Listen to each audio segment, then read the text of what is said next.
Carta do apóstolo Paulo aos Gálatas, capítulo 6. Nós vamos dar continuidade à nossa série de mensagens, uns aos outros. Lembrando que nós estamos, então, já há algum tempo trabalhando esse tema, né, a partir de vários textos bíblicos, e o objetivo de trazermos essa série de mensagens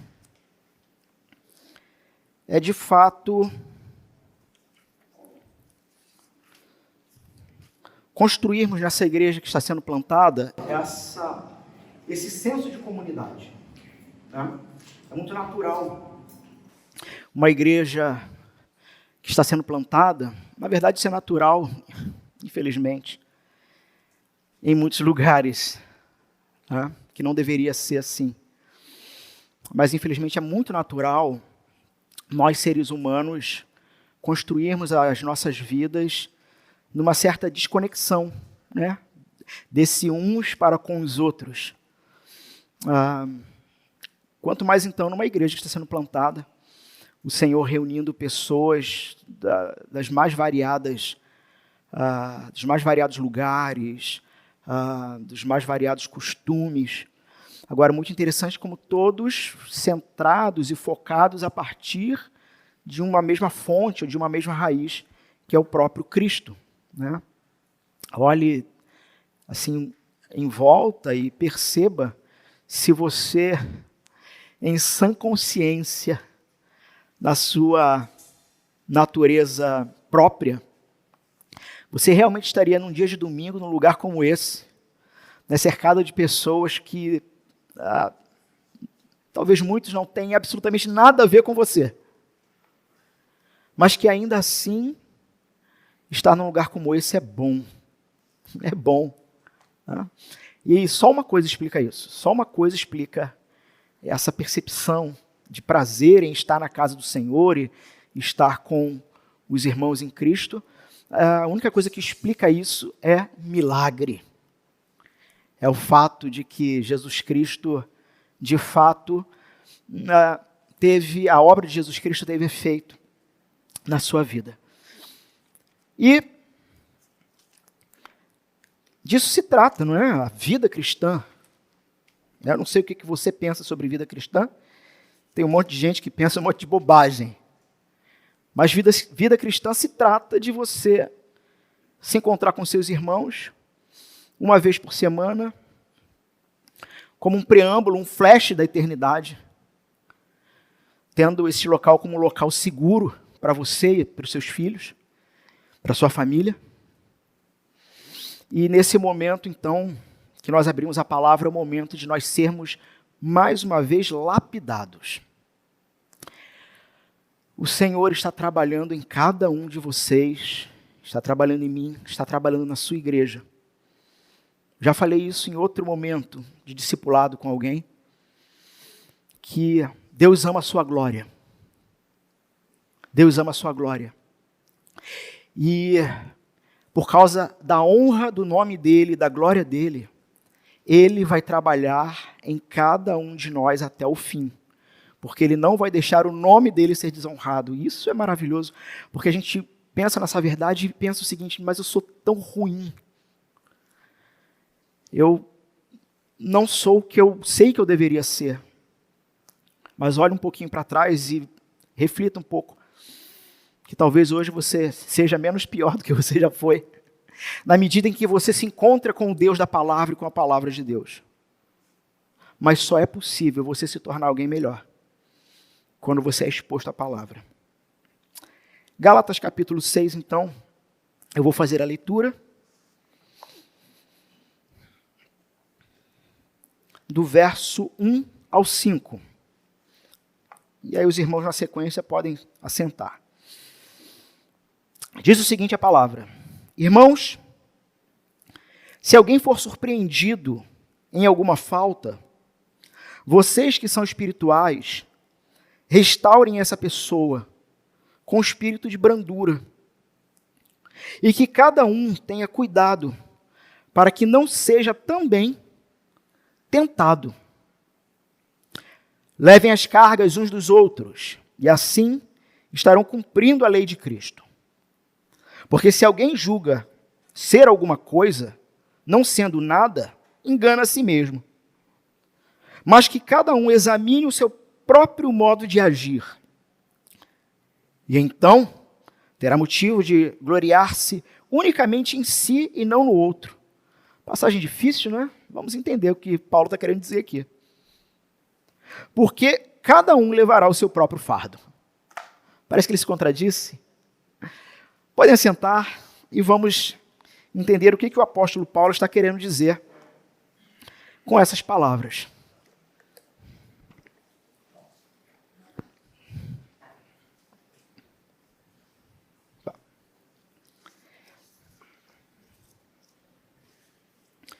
Irmãos, o que é um cristão? O que de fato é um cristão? Eu não sei se você já parou para objetivamente e honestamente pensar, refletir sobre isso. Eu sou um cristão? Será que eu sou de fato um cristão? Quais são as características de um cristão? Bom, um cristão, basicamente, é alguém que reconhece que é um pecador miserável. Primeira coisa, se você não reconhece que o seu coração, por si só, sozinho, é extremamente corrupto, inclinado ao mal, inclinado à satisfação dos desejos da sua própria carne, a ponto, inclusive, de passar por cima de outras pessoas, sabe? A ponto de machucar outras pessoas, a ponto de fazer mal.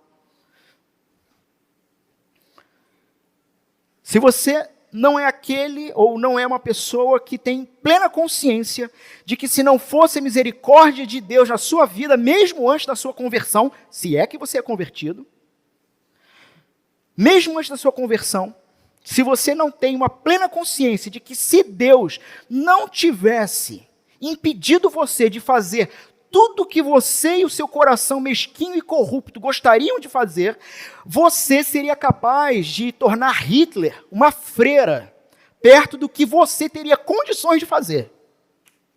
Porque o seu coração é mau. Então, a primeira realidade na vida do cristão é essa percepção. Senhor,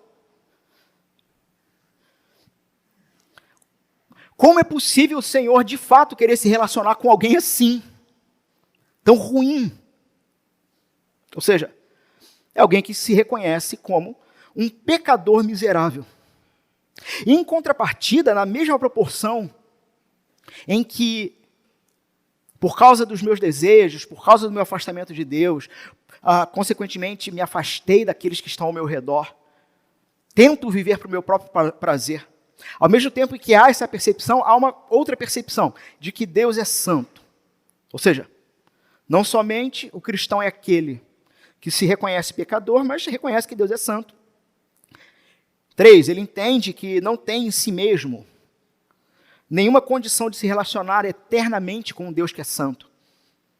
Na verdade, é até um paradoxo. Como pode um Deus santo, santo, santo se inclinar para mim? O que, inclusive, é o que torna a diferença do cristianismo para qualquer outra proposta de religião. Veja, o que é religião? De maneira geral, qualquer religião do planeta. Qualquer religião do planeta se trata de culto. Culto? Sim, culto.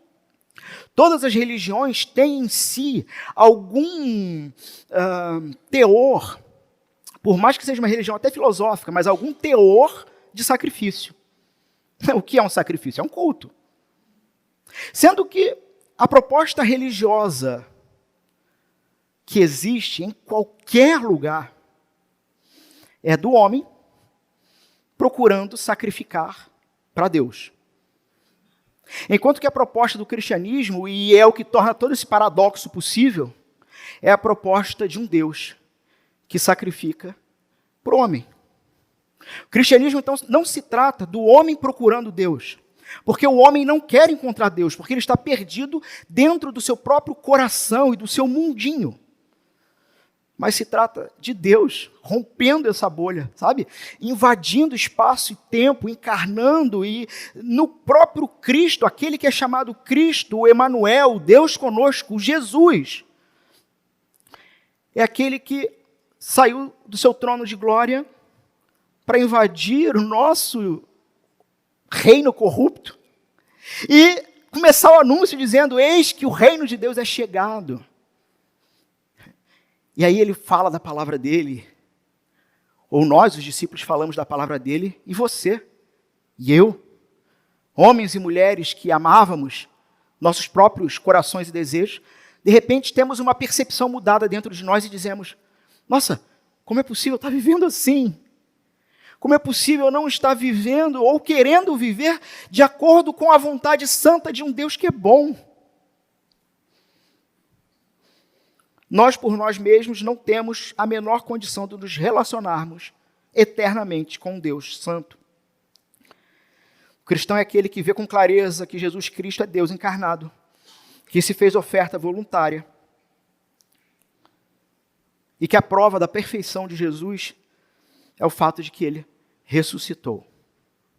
Porque se ele ressuscitou, e ele é o seu substituto pessoal, o seu cordeiro, dado pelo próprio Deus para você, dizendo: me ofereça a ele, para de me oferecer suas bobagens, porque as suas obras, para mim, chegam ao meu nariz como absorvente usado, trapos de imundícia. Você acha que está agradando Deus com as coisas que você faz? No nariz de Deus é esse o cheiro que ele sente. Em contrapartida, ele fala: o que você tenta fazer para me agradar não presta, não serve, mas eu vou proporcionar ou propiciar o que de fato me agrada. E ele dá para você, para mim, o filho dele. Para que seja substituído, para que nós sejamos substituídos. E da mesma forma que ele ressuscitou, nós ressuscitamos. Irmãos, eu sei que às vezes eu posso usar algum termo que causa uma torção de nariz, um olhar cerrado. Mas, irmãos, infelizmente a gente vive numa era em que se seu papo não for reto, você não entende. Às vezes o discurso muito garboso e religioso não comunica mais. Se você não tiver um choque de realidade, e veja que a palavra de Deus é esse próprio choque de realidade. Se você não tiver um choque de realidade, você não vai acordar para a vida.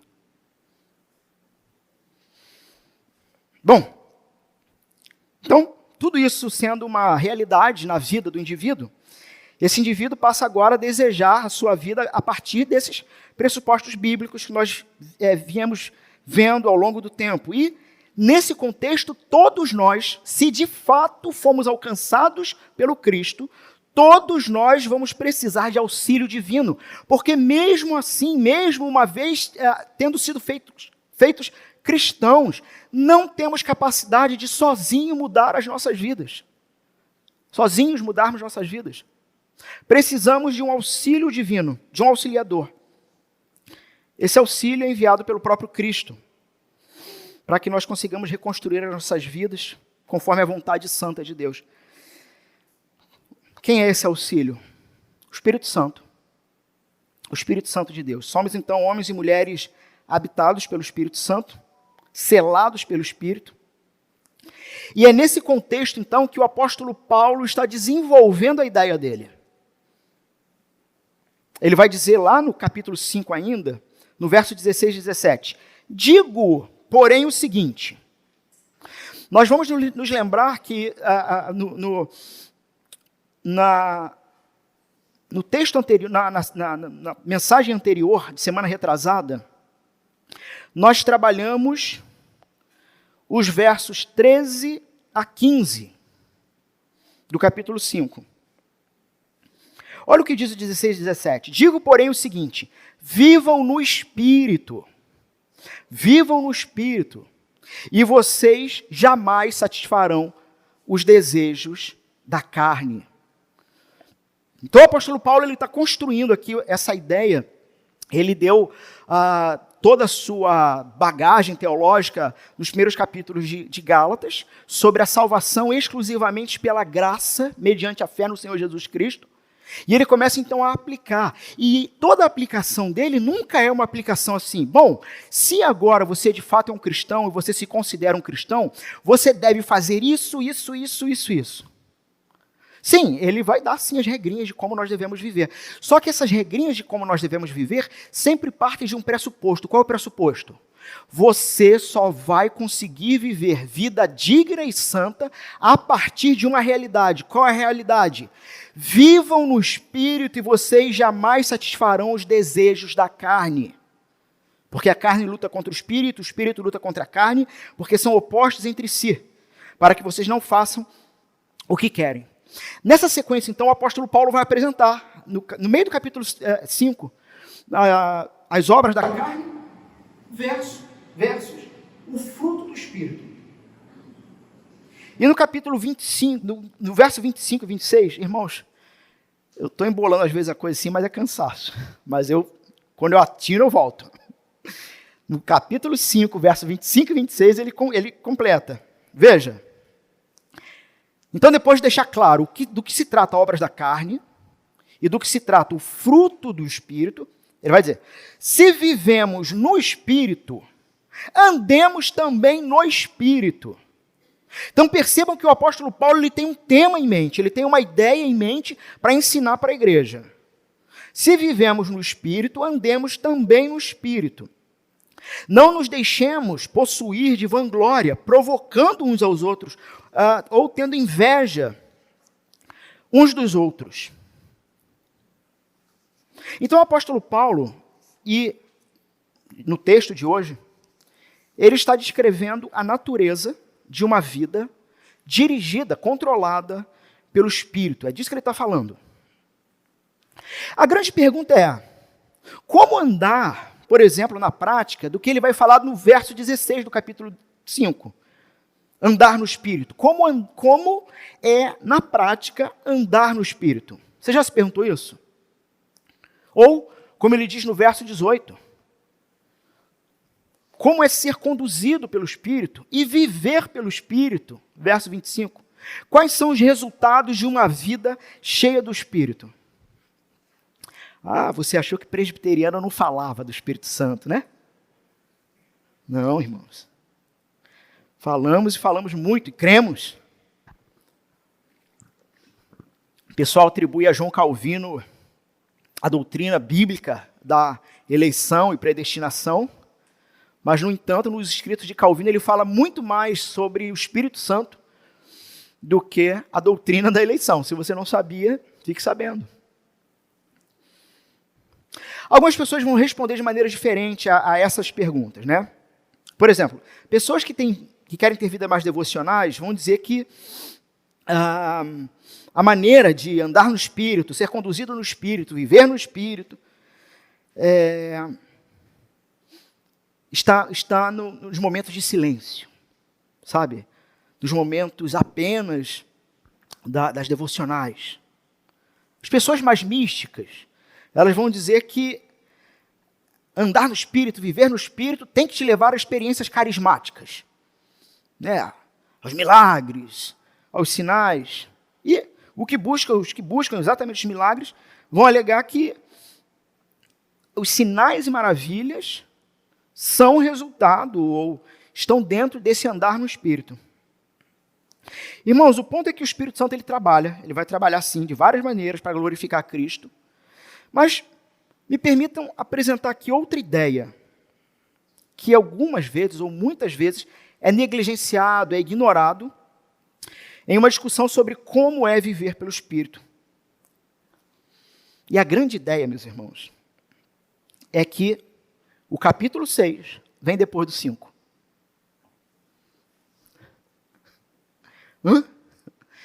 Mas ninguém precisava, você não precisa ser um gênio para entender isso.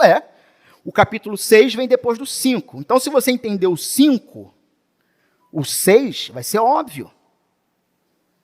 Vai ser óbvio. O que eu quero dizer é que o estilo de vida que o apóstolo Paulo apresenta no capítulo 6 segue essa sessão sobre o Espírito Santo no capítulo 5. Não é possível viver uma vida cristã de fato se a sua vida não estiver pautada, centrada, andando, sendo conduzido ou vivendo pelo Espírito Santo de Deus.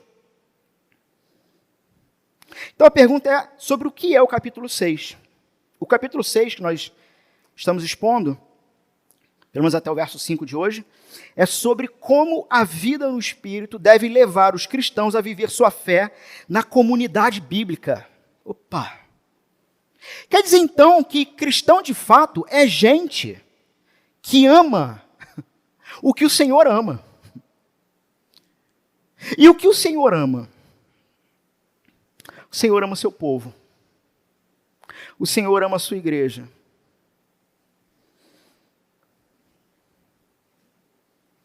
Essa passagem vai falar então sobre responsabilidades. Responsabilidades que os crentes cheios do Espírito devem ter uns para com os outros. Ele começa então dizendo, vocês que são espirituais. Então, Paulo vai seguir falando sobre isso. Sobre a vida no Espírito, mas não a partir de sinais, de maravilhas ou de questões carismáticas, mas ele vai falar sobre a vida no Espírito como algo muito prático. Muito prático. Ele não diz então nada sobre isso, não entra em detalhes sobre dons, mas perceba que o apóstolo Paulo ele fala sobre como a comunidade de fé opera quando o Espírito está liderando. Como uma igreja age, como pessoas de uma igreja agem, quando de fato o Espírito Santo de Deus está liderando essa igreja. E o oposto é verdadeiro. Se pegarmos o que o apóstolo está dizendo aqui, sabe, como uma espécie de peneira para alguma determinada igreja, e não observarmos o que o apóstolo está dizendo aqui, a conclusão simples e lógica do próprio apóstolo é: o Espírito Santo não está operando ali. Fez sentido isso para vocês ou não? A gente ainda vai desenvolver melhor o texto. Mas veja o ponto. Muitas vezes isso é esquecido. A vida no Espírito envolve relacionamentos saudáveis dentro do corpo de Cristo. Infelizmente, o que a gente tem por aí é essa ideia de que, quando se fala do Espírito Santo, pensa-se apenas em carismas, sinais, milagres e maravilhas, mas ninguém olha de uma forma prática de como o apóstolo Paulo coloca isso. Gente que, de fato, vive no Espírito é gente que ama. É gente que olha para o seu irmão e realmente se importa com o seu irmão. Se importa com a igreja do Senhor e como que ela se envolve com a igreja. Primeiro, e a gente viu isso, ou vê no capítulo 5 ainda antes, pessoas que estão sendo conduzidas, guiadas pelo Espírito Santo de Deus, e essa vai ser a prova se determinada comunidade de fé está sendo guiada pelo Espírito, são pessoas que não conduzem a sua vida por vaidade ou inveja. Leiam o verso 25 na sua Bíblia, do capítulo 5. Aí, novamente, pastor, mas a pregação não é no capítulo 6? O que eu falei? Se não entendermos o 5, o 6 se torna legalismo. Então, verso 26 do capítulo 5, diz o seguinte, alguém pode ler, por favor? Uma voz forte aí, para nos ajudar. Não nos tornemos orgulhosos, provocando e invejando uns aos outros. Perfeito. Uma tradução diferente, mas com a mesma ideia. Pessoas, então, que não se envolvem nesse orgulho, nessa vaidade, nessa inveja, mas de fato vivem em amor. Um pastor chamado Tony Merida, ele conta sobre um outro pastor, um pastor amigo dele, que na igreja dele, lá em Nova York, uma mulher chegou na congregação lá e disse para esse pastor o seguinte: pastor, precisamos ver mais sinais e maravilhas. Nós simplesmente não vimos sinais e maravilhas suficientes. E o pastor respondeu: senhora, olha essa resposta. Senhora, ali está uma senhora que foi despejada do seu apartamento com os seus filhos. Eu consideraria isso um sinal. E me pergunto se você os levaria para a sua casa para viver por 3 meses. Isso seria uma maravilha. Percebem como a vida no Espírito ela é muito mais prática do que parece? E como, de fato, quando nós cantamos que somos o corpo, né, de Cristo, inclusive fazia parte da letra da última canção de hoje, né? Infelizmente não conseguimos tocar. Mas a letra da última canção diz, né, que nós somos seus braços e suas pernas, né, o corpo de Cristo. Como de fato podemos nos afirmar corpo de Cristo, quando toda a nossa construção religiosa é metafísica, sabe? Apenas transcende, nunca emana, nunca é imanente, nunca vem para o chão da fábrica, sabe? Não toca, parece que não toca nas pessoas. Irmãos, eu sei que cada um aqui tem vários motivos pessoais e particulares para terem se aproximado desta plantação desta igreja. E eu não tenho dúvidas que são motivos legítimos, verdadeiros. Cada um com as suas demandas, cada um com as suas questões. Mas o grande ponto que você precisa pensar é, primeiro, por que ter uma nova igreja em Nova Iguaçu? Segundo, por que eu deveria me envolver com ela? Porque a igreja do Senhor não foi construída pelo próprio Senhor para o seu próprio prazer, para o seu próprio bem-estar. O quanto você está disposto a, sendo guiado, conduzido pelo Espírito, agir com sinais e maravilhas no Espírito, nessa cidade, de forma real, verdadeira. Porque essa igreja não está sendo plantada para o seu prazer, nem para o meu, mas para o prazer do Senhor.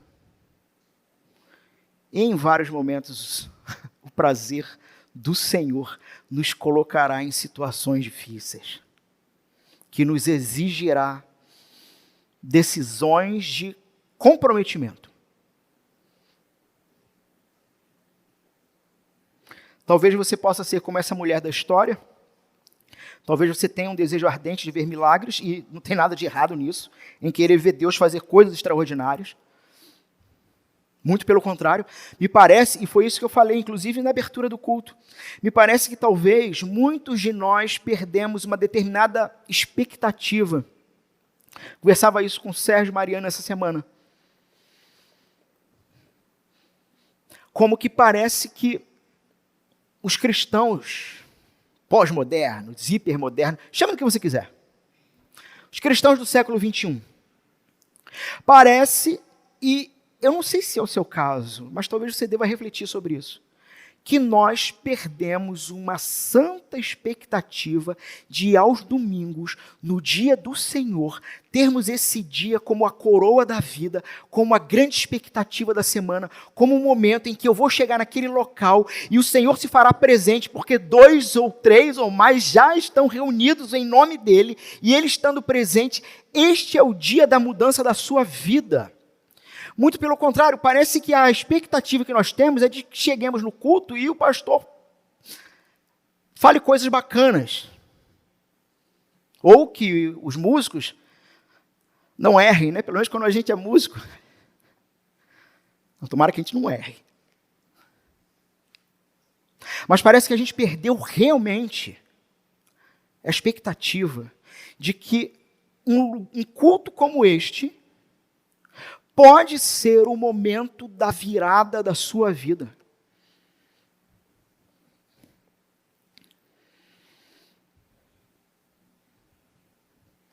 Irmãos, não podemos negligenciar ou subestimar como o Espírito geralmente opera. E como ele geralmente opera nas nossas vidas. Então, existe a expectativa de que hoje é um dia de mudança? Existe. Mas, em contrapartida, temos que observar que o Espírito Santo de Deus também usa de meios ordinários, comuns, para mudarmos a vida.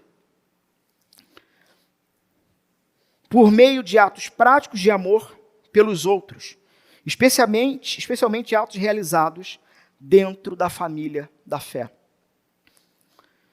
Confira Gálatas capítulo 6, verso 10.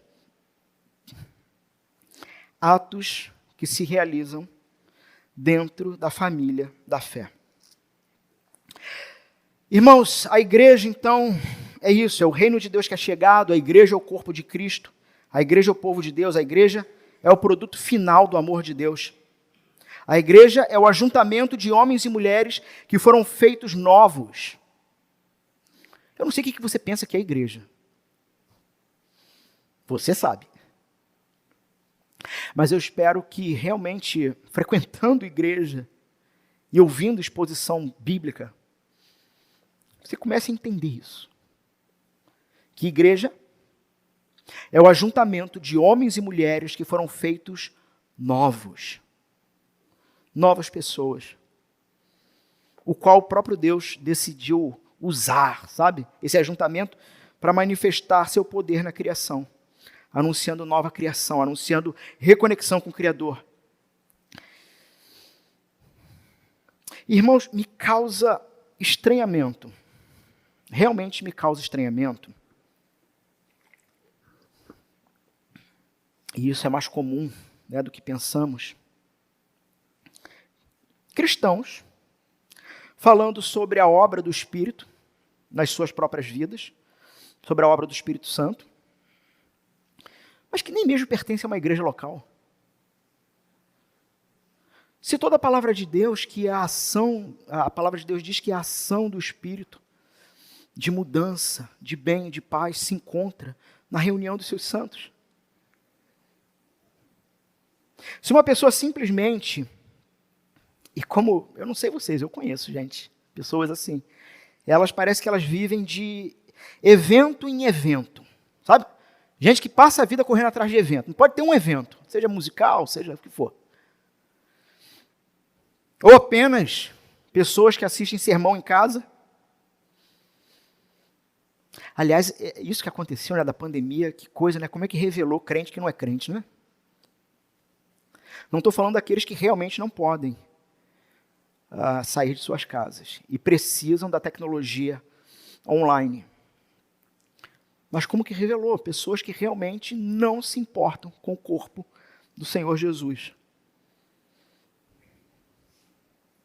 Pessoas assim, que assistem online, que vão de evento em evento, que não tem comunidade bíblica, são pessoas que definitivamente não estão aplicando o Novo Testamento em suas vidas. Mas são arrogantes em arrogarem-se para si autoridade para dizer o que é certo e errado dentro de uma igreja. Irmãos, Deus nos salva e nos capacita pelo Espírito para que possamos viver em comunidade. Para que a gente possa viver com crente. E, meus irmãos, viver com crente só no Espírito mesmo. É ou não é? Só no Espírito. Mas é capacitação, né? Me parece, algum autor, não vou lembrar quem agora, vai dizer que a igreja é a própria ferramenta do Senhor para que nós nos acolhamos e aprendamos a viver em comunidade, né? Como aquela ideia de ferro que afia ferro, né? Deus nos salva e nos capacita pelo Espírito para que possamos viver em comunidade com os crentes que cumprem sua missão no mundo. Portanto, cristianismo na prática se trata disso. E nós estamos falando disso em toda essa série de mensagens. Cristianismo na prática se trata disso. Amar uns aos outros. E eu pergunto, qual o motivo que você tem para sair da sua casa e frequentar um ambiente de culto como esse? Se eu te perguntasse qual foi o fator determinante em sua vida que te fez tomar a decisão de ser membro dessa igreja, por que você decidiu ser membro dessa igreja? Irmãos, eu quero que você pense de verdade. Isso não é uma pergunta retórica. Eu quero realmente que você passe a semana sendo incomodado com questões assim. E boas respostas podem ser possíveis, tá bom? Pregação da palavra, eu acho que tem que ser a primeira resposta. As músicas, eu gosto das músicas. Ok. Modéstia à parte, tem bom gosto. Não é porque eu escolho não, tá? Mas eu aprovo. Porque o boletim é bonitinho, é coloridinho. Isso aí já não é tão importante. Sem dúvida, meus irmãos, o que deve te segurar em uma igreja, lógico, é a pregação da palavra. Mas essa pregação, ela precisa gerar um produto. Ela precisa gerar uma consequência. A pregação da palavra tem que gerar gente santa. A pregação da palavra tem que gerar relacionamentos santos, relacionamentos saudáveis. A pregação da palavra tem que gerar comunidade de Jesus. Se no final não é isso que você está buscando, você é só um consumidor de sermão. Sabe? E precisa se arrepender disso.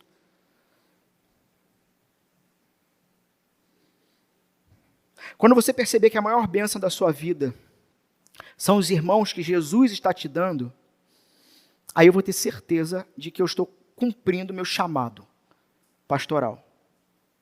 Porque veja, não faz sentido eu perguntar para você qual a maior bênção da sua vida e você não responder em Jesus Cristo, meus irmãos. Se essa não é a sua resposta, a gente vai ter que trabalhar muito discipulado ainda.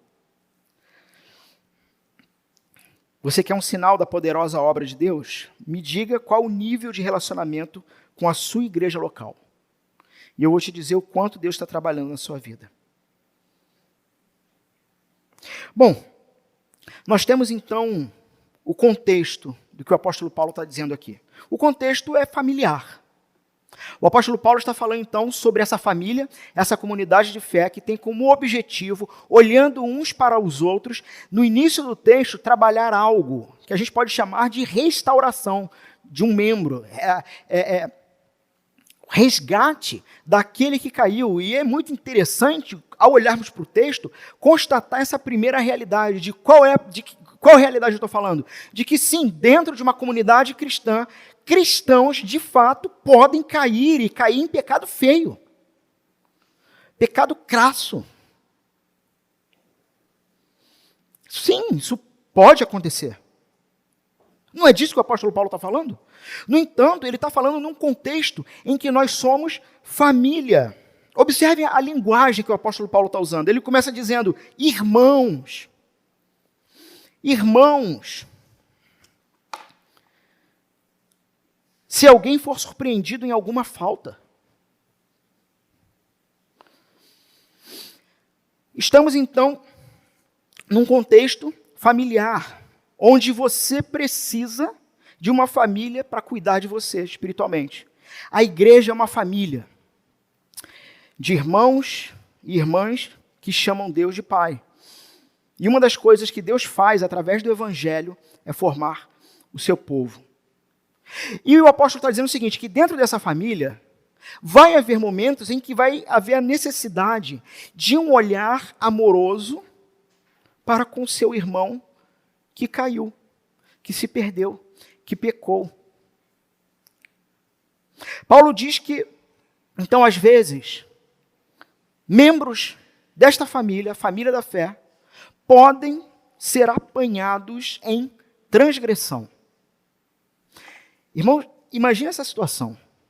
Como lidar com alguém em que claramente você pegou em pecado? E é muito interessante que a última coisa que o apóstolo vai dizer é que qualquer um pode cuidar dessa pessoa. Existe uma característica de alguém, ou que só com essa característica, alguém pode procurar resgatar o irmão que caiu no pecado. Vocês que são espirituais. O que é ser espiritual? É alguém que está dentro lá do capítulo 5, andando no Espírito, sendo conduzido pelo Espírito, sendo dirigido pelo Espírito. Então, cristãos sim, podem cair em transgressões, eles são claramente culpados de uma transgressão. O inimigo, Satanás, pode armar armadilhas, então às vezes irmãos caírem nessas armadilhas. E nós, irmãos, nesse contexto, então, nós precisamos da nossa família de fé. Nós precisamos que membros da nossa família de fé abram essas armadilhas e nos libertem quando isso acontecer. E é muito interessante que o apóstolo Paulo aqui, ele não faz distinção de absolutamente ninguém. Ninguém. Ele não está dizendo que isso aqui é só com o pobre ou é só com o rico. Ele não está dizendo que isso aqui é aplicado ao membro comum da igreja apenas. Mas o apóstolo Paulo está dizendo assim, qualquer um que seja apanhado, surpreendido em pecado. Isso pode acontecer com qualquer um. E a correção também é aplicável a qualquer um. Do membro que entrou ontem na igreja ao pastor. A qualquer um.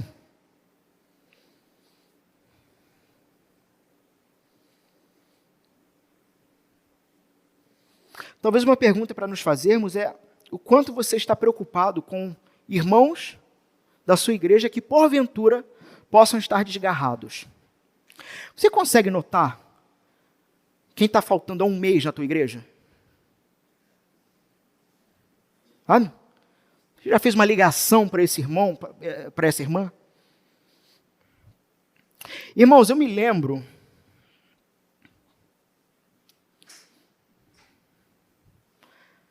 Há algum tempo atrás, nós em casa temos um cachorrinho. Ganhamos um cachorrinho já adulto. O Snoopy, um Beagle. E um certo dia, o danado fugiu. Não sei se você tem animal de estimação e como é que você lida com isso. Mas foi aquela... E agora, cadê? Só achei o sujeito com um carro, entrei no carro e fui procurar no bairro. Encontrei ele numa rua acima, num terreno baldio, lá brincando com outros cachorros.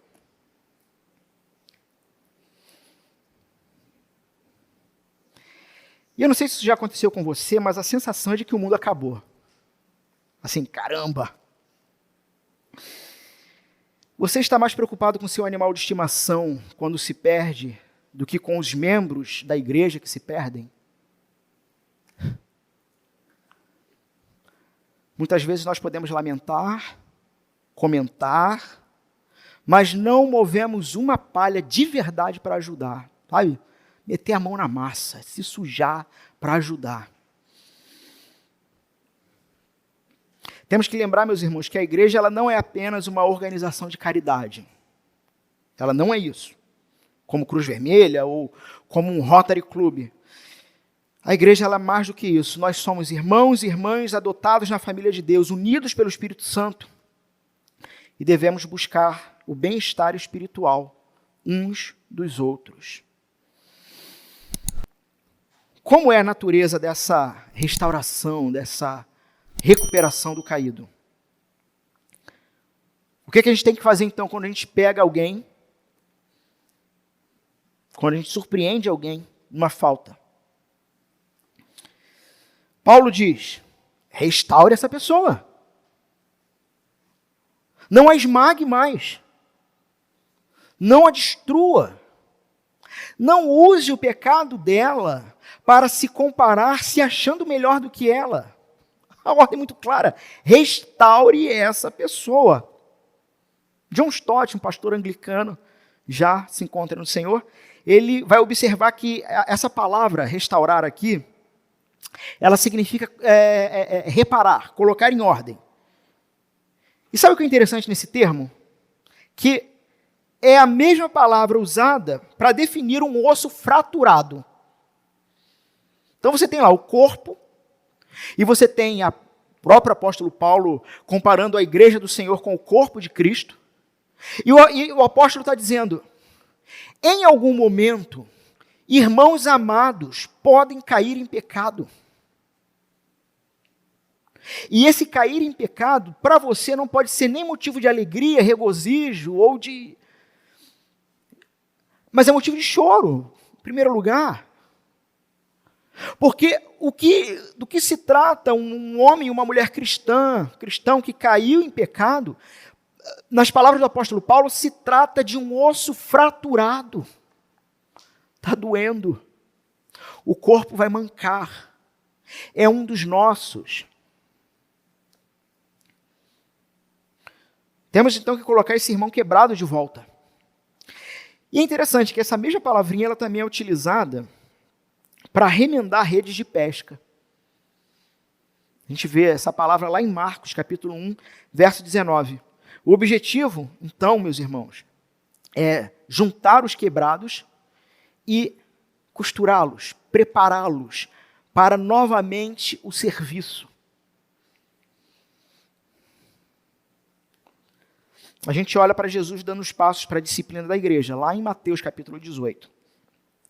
E o objetivo do processo lá em Mateus, quando Jesus fala, se ele for pegado em falta, você vai a ele, se ele não quiser se corrigir, você chama uma testemunha, depois chama duas, depois leva à igreja, e por fim considera como publicano. O objetivo de Jesus aqui é construtivo. É construtivo, é fazer com que o faltoso realmente venha se arrepender do seu pecado. Por outro lado, meus irmãos, o apóstolo Paulo aqui não está falando em criar uma polícia santa. O que é a polícia santa? É o sujeito que realmente tem como objetivo na vida, como um bom cristão, inspecionar cada detalhe da vida do seu irmão. Eu mesmo não fico inspecionando as mídias dos irmãos, e não fico mesmo. A Cláudia sabe que eu não fico. Não fico. Agora, tem coisa que chega em mim, que aparece, né? Tem coisa que aparece. Cuidado, irmãos. Muito cuidado. O dedo tecla, porque o coração está cheio.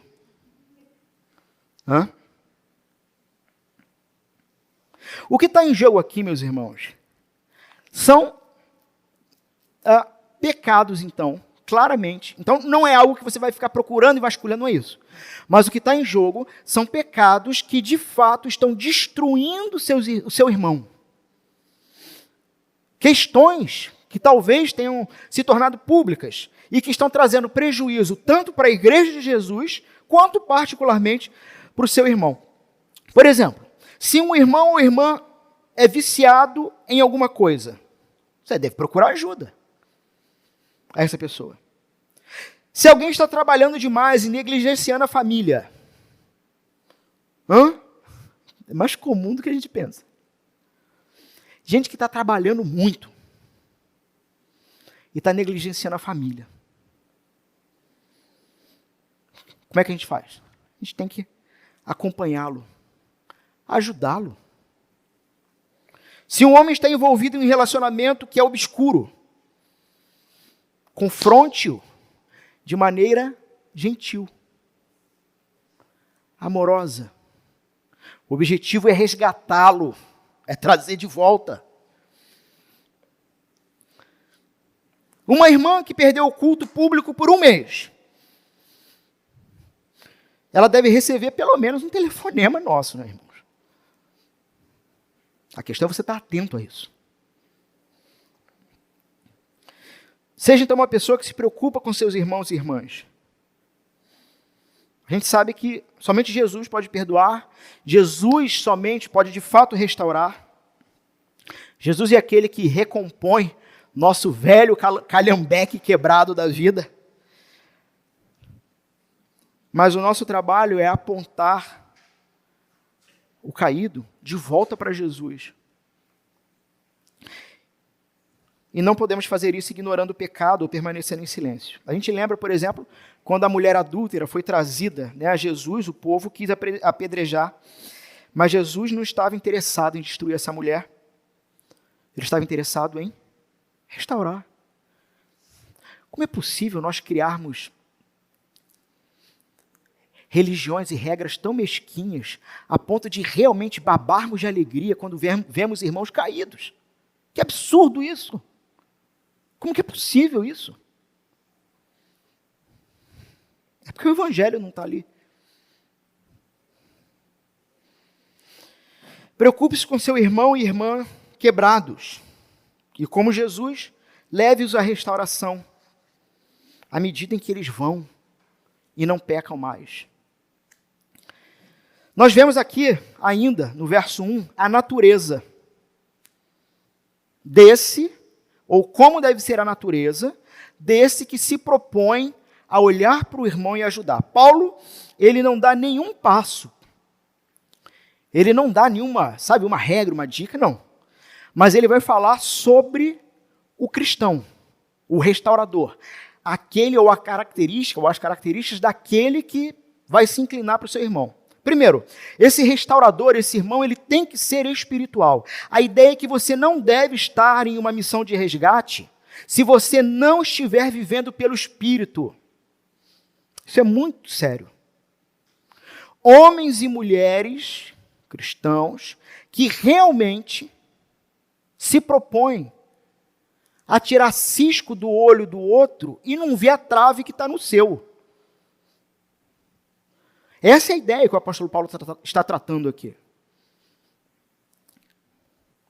Você não deve se colocar numa missão de resgate de um irmão se você não estiver vivendo no Espírito.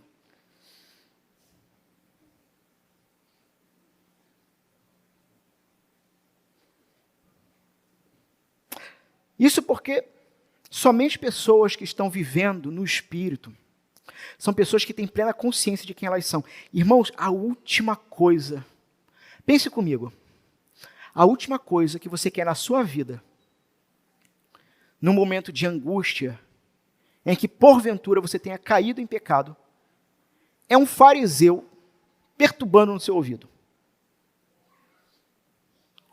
Fariseu não sabe como resolver pecado. Fariseu não sabe como se relacionar com Deus. Do contrário, aquele que anda no Espírito, aquele que de fato teve os olhos abertos a partir do Evangelho, com a ação do Espírito Santo, coração que era de pedra se tornou carne, as escamas dos olhos caíram.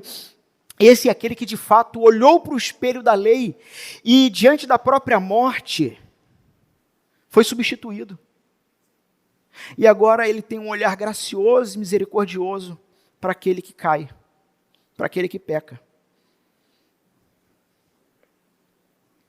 Somente uma pessoa que se arrepende humildemente pode ajudar irmãos que estão lutando com o pecado.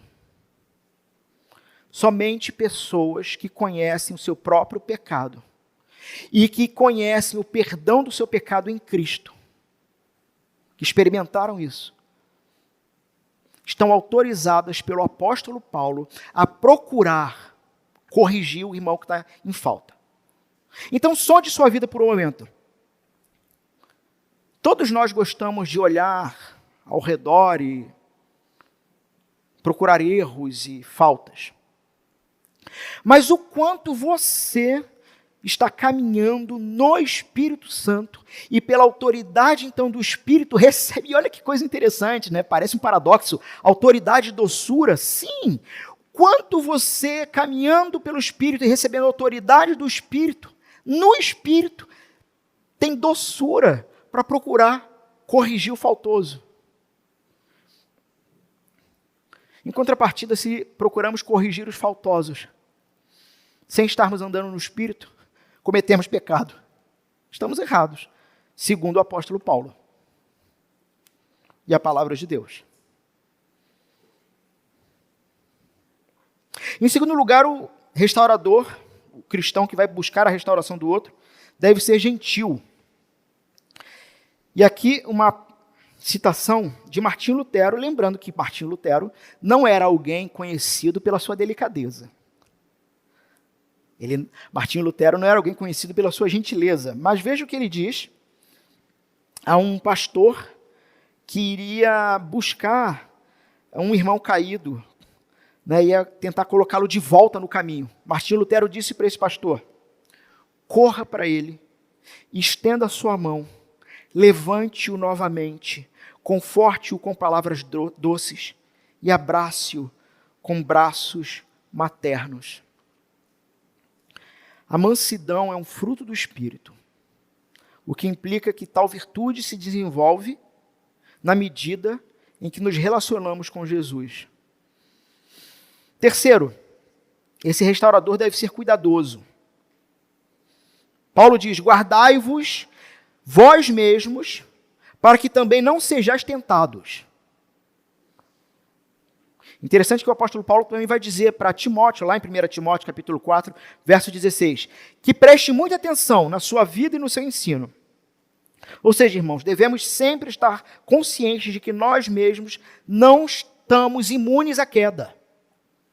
Você que está de pé, vigie, cuide para que não caia.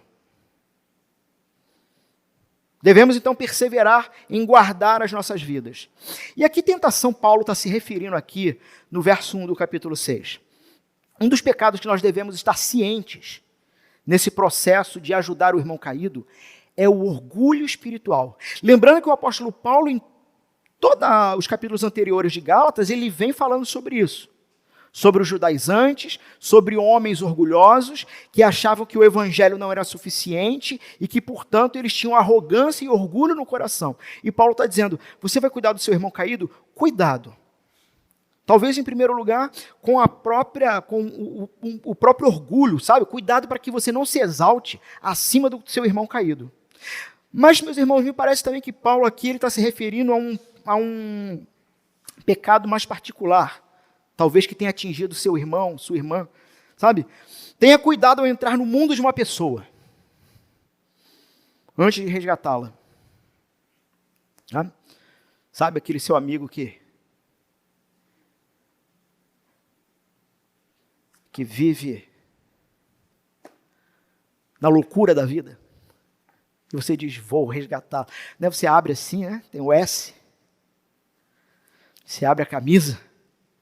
Vou resgatá-lo. Como, irmão? Indo lá e fazendo tudo que ele faz. Ou seja, se perdendo junto. Cuidado. Essa é a ideia de Paulo. Cuidado para o que fez o teu irmão cair. Nessa de você vai cuidar e ajudar o seu irmão, você não cair junto. Porque é possível. É possível. Então, se uma pessoa está em pecado, restaure-a. Lembrando que o apóstolo Paulo não está falando para pessoas que estão recebendo restauração. Tá? Bom, e dos versos 2 a 5, seremos mais rápidos, mais breves. Nós temos então o apóstolo Paulo falando sobre esse carregar humilde dos fardos uns dos outros. Aqueles que estão vivendo em pecado precisam da nossa ajuda. Nós vimos isso no verso 1. Mas também aqueles que estão sobrecarregados precisam da nossa ajuda. Do verso 2 em diante. Se um irmão ou irmã está sobrecarregado por algum fardo, então nós temos uma responsabilidade, que é fazer algo e fazer rápido. Levem as cargas uns dos outros e assim estarão cumprindo a lei de Cristo. Porque se alguém julga ser alguma coisa, não sendo nada, engana a si mesmo. Mas cada um examine o seu próprio modo de agir, então terá motivo de gloriar-se unicamente em si e não em outro, porque cada um levará o seu próprio fardo. Bom, irmãos, vamos entender aqui o que o apóstolo está falando. Então, primeiro, estando consciente de que você está vivendo no Espírito, caminhando no Espírito, e tendo essa percepção de que você é o próprio sinal e milagre de Deus na vida do seu irmão, percebendo então o seu irmão, o seu semelhante, vivendo, carregando fardo pesado, não deixe seu irmão ser esmagado, esteja alerta para aliviar esse fardo dele.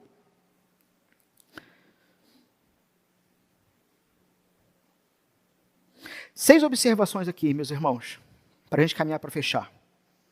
6 observações sobre esse ministério da carga. Alguém ousa assumir esse ministério? Carregar o fardo uns dos outros? Primeiro, os fardos são uma realidade nesse mundo caído. Tá? Paulo assume que os gálatas terão fardos. A palavra de Deus assume que cada um de nós teremos fardos, e esses fardos são inevitáveis. Eles podem vir na forma de uma doença, sabe? Uma doença mental, uma doença física, uma crise financeira, opressão demoníaca, vícios, crises familiares. Qual é o seu fardo? E qual o fardo que você tem condição de auxiliar o seu irmão para que se torne mais leve? Uma coisa é certa, ninguém vai escapar de trás problemas como esse. Mas a gente tem que lembrar do que Jesus disse: vocês vão ter sofrimento nesse mundo, mas animem-se, eu venci o mundo. Segunda coisa, não somos autossuficientes. Não somos autossuficientes. Paulo não apenas assume que nós teremos fardos, mas que não podemos carregar todos os nossos fardos. Não somos uma ilha. Por isso que eu te perguntei. Sabe, eu falei sobre isso quando pregamos ano passado, se eu não me engano, aquele sermão que falava sobre o lava-pés, mas eu acho que vale a pena repetir. Me parece que é muito comum a todos nós, pelo menos a maioria talvez, essa disposição pessoal de auxiliar alguém numa necessidade, de ajudar. Lembrando lá do lava-pés, de lavar os pés, de servir o próximo. Mas me parece, eu não sei se você já considerou isso seriamente no seu coração, que nós, pelo menos eu, tenho lá no meu coração uma ponta de orgulho e arrogância em que eu não quero que ninguém me ajude, porque eu resolvo. Meu irmão, deixa eu te falar uma coisa. Você não precisa carregar isso sozinho. Você tem a gente. Nós vamos carregar com você. Nós vamos andar com você. Nós vamos para a segunda milha. A grande questão é você identificar se isso é uma realidade pessoal. O quanto eu estou disposto a permitir que me ajudem. Sabe por quê? Porque se eu permito que alguém me ajude, na verdade, eu estou revelando que eu sou fraco. Deixa eu te falar uma coisa. Você é fraco. Sou não, pastor. Sabe o dedinho do pé? Tu já andou descalço em algum lugar e o dedinho ficou lá no móvel? Tu vem dizer para mim que não é fraco?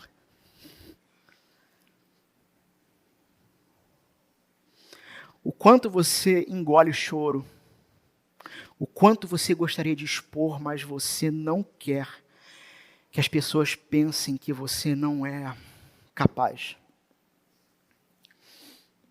Meus irmãos, liberdade em Cristo é liberdade para se expor, sabendo que o Senhor está colocando na sua vida homens e mulheres espirituais com uma ordem.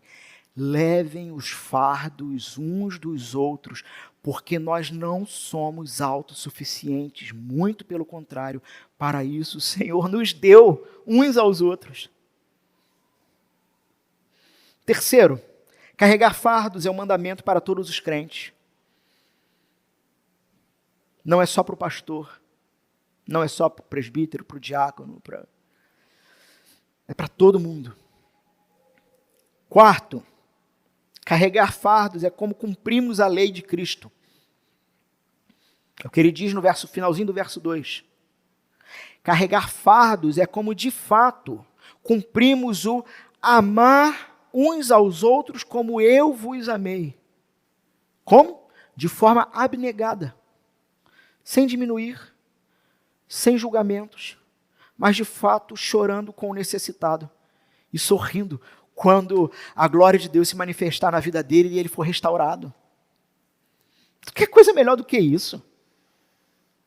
E onde que você vai encontrar uma proposta como essa? Na Rio Sampa, aquilo nem existe mais. Não é isso? É. Onde que você vai encontrar uma proposta como essa? Sabe, em qual filosofia?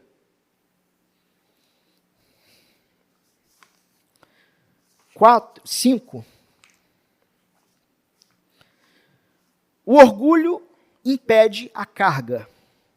E aqui eu vou destrinchar esse texto confuso do verso 3 a 5 e a gente caminha para finalizar. Paulo, então, vai acrescentar algumas frases aqui, olha. Então, esse é o ponto, tá bom? Do verso 3 verso 3 e 4. O orgulho te impede de carregar esse fardo do outro. Pois, se alguém se considera alguma coisa, não sendo nada, engana-se a si mesmo. Ou seja, algumas pessoas pensam que são alguma coisa. Pensam que estão acima de outras pessoas. A ponto, inclusive, de eu não vou me rebaixar para ajudar tal irmão. Ou seja, o ponto aqui é que o orgulho muitas vezes impede um amor fraterno, verdadeiro.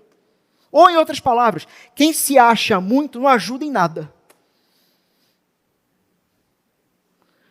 Tu quer ver alguém que se acha muito? É alguém que não ajuda em absolutamente nada.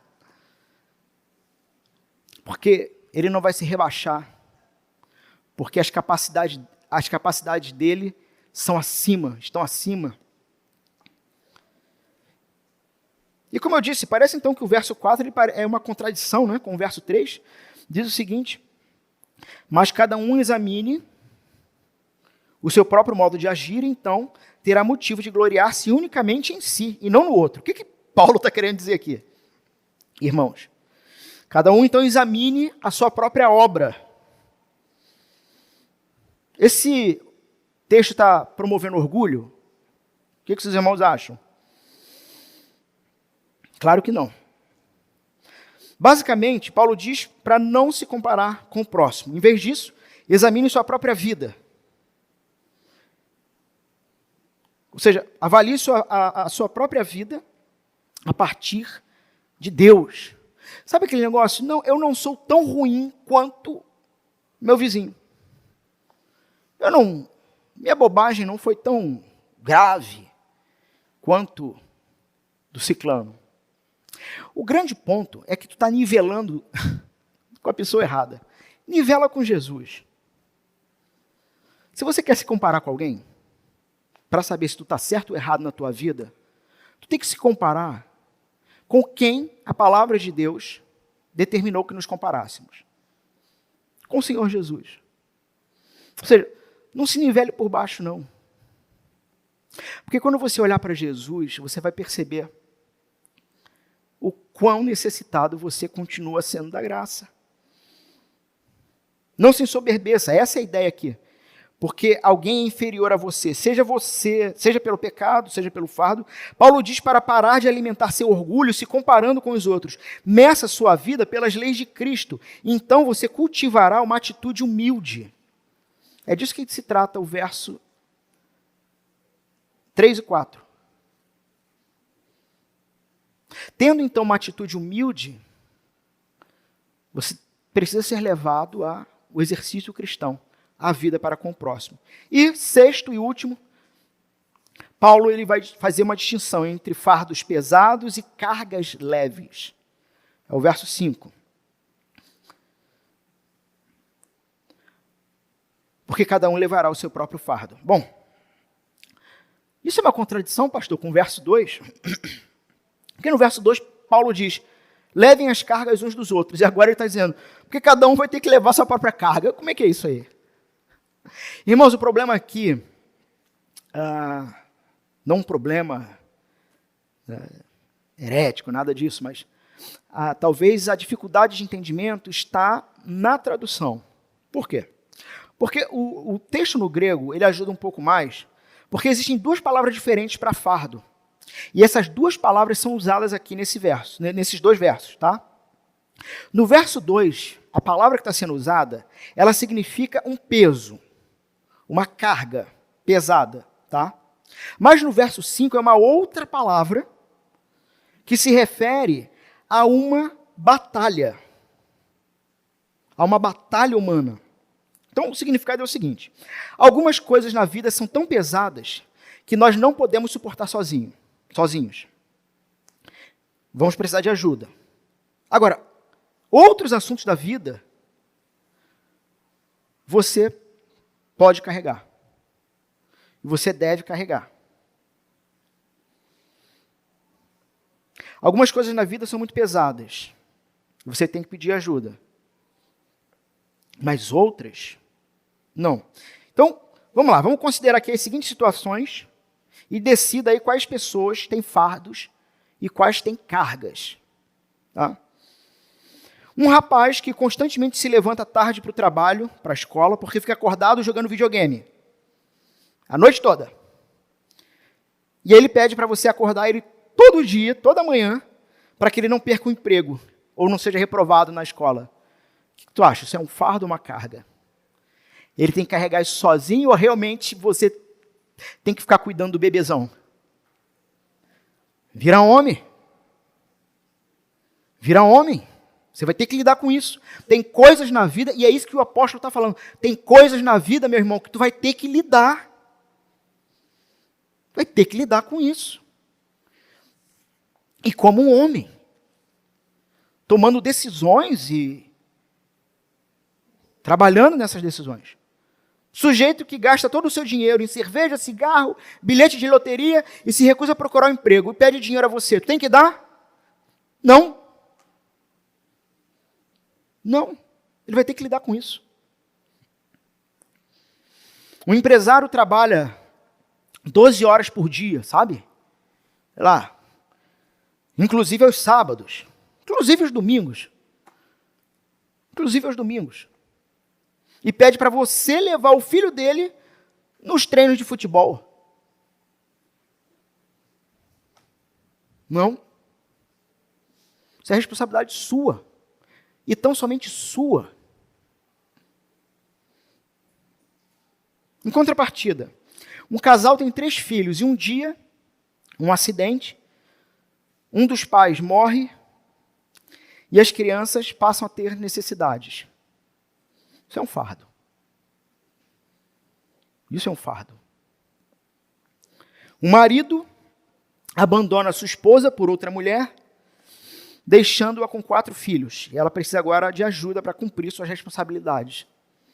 Sim, a igreja ela precisa se envolver.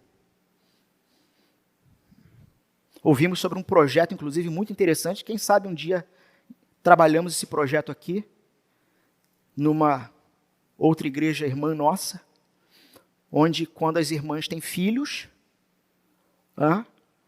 as irmãs da igreja, durante 3 ou 4 meses, não sei, 3 meses, elas se revezam, indo para a casa dessa irmã que teve filho, sabe? Para fazer comida, para dar uma faxina na casa, para ajudar, enquanto o marido trabalhando.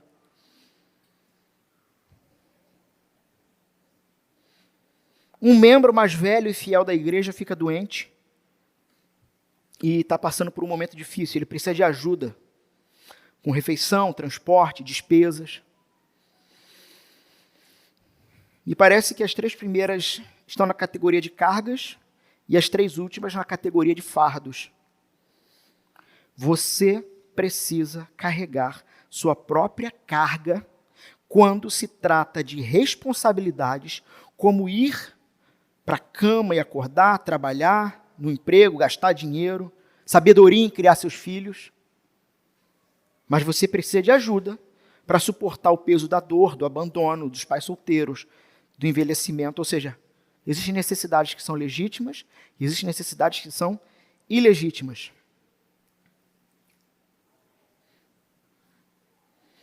E para a gente fechar, meus irmãos, eu fecho com uma cena.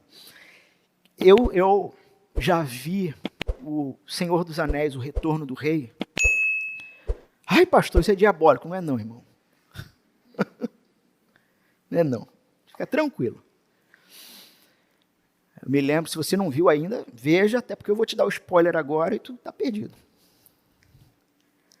Me lembro de, no cinema, acho que a gente foi ver umas 3 ou 4 vezes, né? Eu não lembro. Algo assim. O 3º filme. E tem uma cena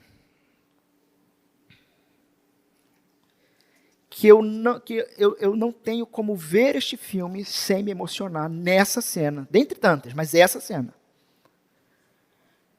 essa cena. Para quem não sabe a história, fica difícil, eu não vou contar aqui, porque a gente tem que... Nosso tempo esgotou. Mas, basicamente, Frodo e Sam, dois amigos.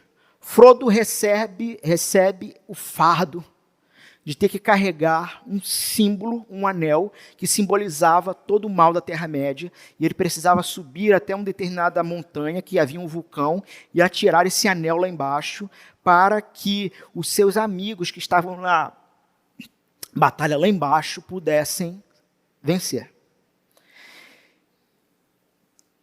E o Frodo já está nas últimas. O Frodo já não tem mais a menor condição física, mental, emocional, espiritual. O anel já está começando a dominar ele. Eles estão com fome, estão machucados. E no momento derradeiro, seus companheiros lutando lá embaixo, no meio da montanha, o Frodo se entrega. O Frodo desiste. E a fala do Sam é extraordinária.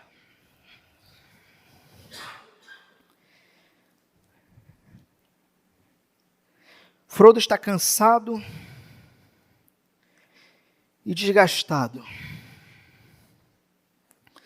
Então seu leal amigo Sam diz com lágrimas e paixão: venha, Senhor Frodo. Eu não posso carregar esse fardo no seu lugar. Mas eu posso carregar você. E ele bota o Frodo no ombro e sobe a montanha. Crentes cheios do Espírito ajudam seus irmãos e irmãs a carregarem os fardos que os esmagam. Vamos orar? Vamos ficar de pé.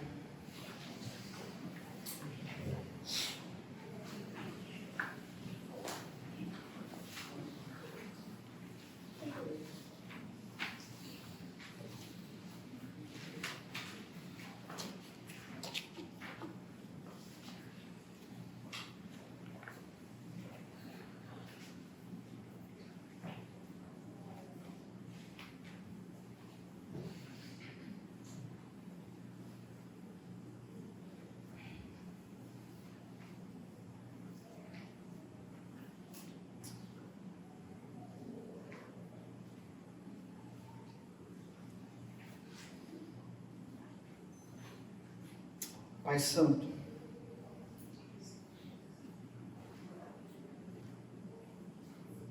nós necessitamos do Teu auxílio, do Teu socorro, porque nós sozinhos não somos capazes.